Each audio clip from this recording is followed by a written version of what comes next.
Cornell University. Located in scenic Ithaca, New York, it is home to its very own college town. College Town is filled with shops, eateries, and places of interest. It's a great place where townies and Cornell students alike can walk around, enjoy the place, and get some great food. There's places like the Short Center for the Performing Arts, as well as the famous local eatery College Town Bagels. As a resident of Ithaca and a future Cornell student, I enjoy going through College Town with friends. It's a great place to hang out and relax and get a nice drink and sandwich.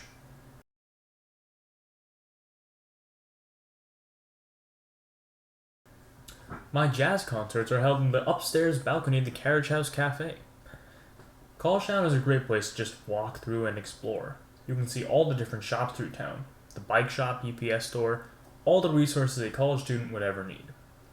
But I wasn't here on just a mission of exploration. No, I wasn't here to see the delicious eateries and exotic cuisines.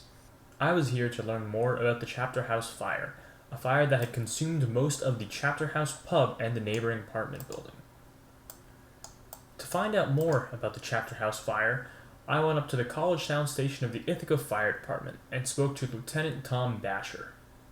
I'm Lieutenant Tom Basher. I've been with the Ithaca Fire Department for 16 years. We're a busy department. We run about 5,000 calls a year, about 100 calls a week. We get about 50 decent fires every year. By decent meaning where crews are inside operating, pulling hand lines and fighting fire. A lot of our fires are small, incipient fires where we get there quick, knock them down quick, and they don't become big fires. But a number of times a year we have pretty fairly big fires that we have to deal with.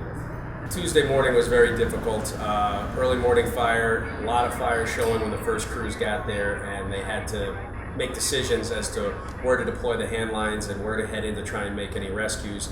They had a lot of fire with very few people to deal with it. Crews had a lot of fire showing in between the two buildings. They ended up pulling a hand line and starting to put water on the fire to try and knock it down and keep it at bay, while the crews ran inside the two buildings to try and evacuate everybody that was still inside. It's 5:45, 6 a.m. We had cleared the majority of the people. We knew no one was left inside except for one person that we couldn't find. And it took some time, but they were able to track down that person and find out that they were actually on vacation and not home at the time of the fire.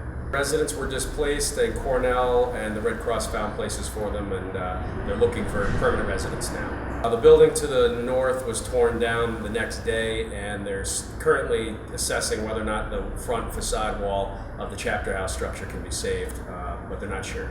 We're always looking for good members of the fire department, so if you're interested in joining the fire service, talk to your local firehouse and see what you have to do to start joining the team. After speaking to Lieutenant Basher, I went down to the scene of the Chapter House. It's in a sad state. Windows are covered by plywood, and there's a gigantic pile of rubble sitting next door.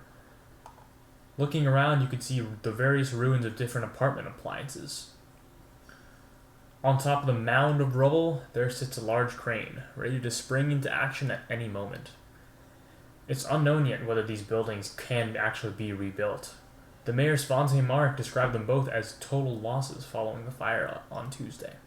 Thanks to the great work of the fire department, not a single resident was injured or killed during this fire. The only one unaccounted for was later found to be in Germany at the time. It looks like the future of the Chapter House may have gone up in smoke.